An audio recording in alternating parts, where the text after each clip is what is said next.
BC రిజర్వేషన్లకు సంబంధించి కేంద్రంపై ఒత్తిడి తీసుకురావాలని మాజీ మంత్రి శ్రీనివాస్ గౌడ్ అన్నారు. అసెంబ్లీలో తీర్మానం చేశామని ఊరుకోకుండా తమిళనాడు తరహాలో కేంద్రంపై ఒత్తిడి తేవాలని సూచించారు. ఈ విషయంలో బీఆర్ఎస్ మద్దతు ఉంటుందని తెలిపారు. అంతేకాకుండా తెలంగాణ ప్రభుత్వం చేతితో ఉన్నటువంటి కార్పొరేషన్ చైర్మన్లు మంత్రివర్గ విస్తరణలో కూడా బీసీలకు 42% రిజర్వేషన్ ఇవ్వాలని శ్రీనివాస్ గౌడ్ డిమాండ్ చేశారు.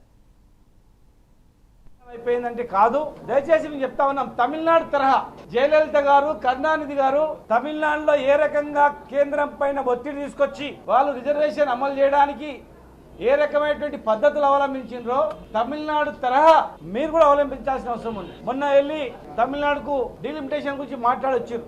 దయచేసి ఈ బీసీ రిజర్వేషన్ అమలు చేయడానికి కూడా వాళ్ళు చేసినటువంటి పద్ధతులు ఏ రకంగా చేసిండ్రు, మరి ఏం చేయాలని దానిపైన తెలుసుకోవాల్సిన అవసరం ఉంది.